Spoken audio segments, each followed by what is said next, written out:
Welcome है आपका। कैसे हैं आप लोग? आशा करते हैं अच्छे होंगे, मस्त होंगे।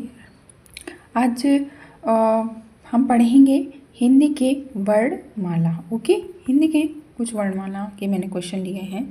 आपको क्लास कैसी लगे ज़रूर बताना कमेंट करके। और क्या बोलते हैं, लाइक सब्सक्राइब कर देना अगर न्यू है तो। ये थोड़ा टाइपिंग में मिस्टेक हो गया है। आपको बताना है वर्ण कितने प्रकार के होते हैं। तो वर्ण 52 होते हैं या 55 होते हैं या 23 होते हैं या 33 होते हैं। तो आपको काउंटिंग आपको बताना चाहिए, आपको बताना है कि वर्णों की संख्या कितनी होती है। तो वर्णों की संख्या 52 होती है। ओके, आगे बढ़ते हैं।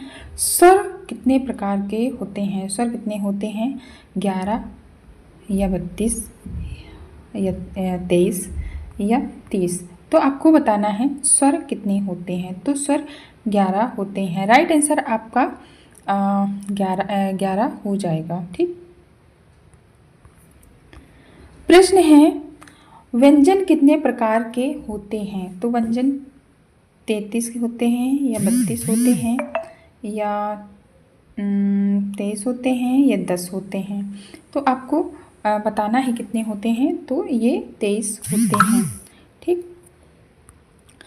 और व्यंजनों के जो कामता प्रसाद गुरु हैं, गुरु के अनुसार स्वर 11 माने गए हैं। स्वरों की संख्या स्वर 11 माने गए हैं और 33 व्यंजन माने गए हैं, व्यंजन माने गए हैं और 44 वर्ग माने गए हैं। किसके अनुसार? कामता प्रसाद जी गुरु के द्वारा माने गए हैं।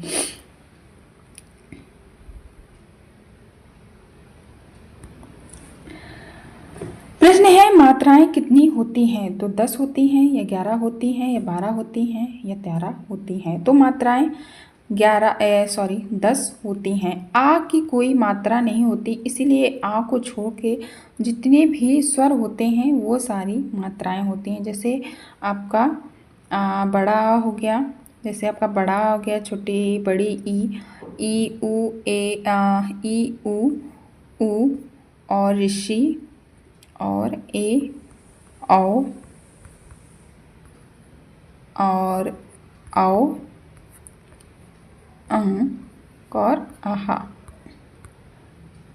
तो ये आपके मात्राएं 10 होती हैं। ठीक, और आपकी मात्राएं 10 होती हैं। हिंदी में कुल 11 स्वर और 10 मात्राएं। हिंदी में कुल 11 स्वर और 10 मात्राएं और 12 खड़ी होती हैं। 12 खड़ी होती हैं। ठीक, 12 खड़ी कौन कौन सी होती हैं? मतलब 12 खड़ियाँ कौन कौन सी होती हैं? तो 12 खड़ियाँ वही आपका आ और ई उ, यही आपकी 12 खड़ियाँ होती हैं। का की कुकू के यहाँ तक, और आ और आहा ये अनुसार स्वर लगते हैं। तो आपको वर्णमाला की क्लास कैसी लगी? आपको अगर थोड़ी भी अच्छी लगी हो क्लास तो कमेंट करके ज़रूर बताइएगा। और अगर न्यू है चैनल पे तो लाइक और सब्सक्राइब ज़रूर कीजिएगा। थैंक यू, धन्यवाद, बाय बाय।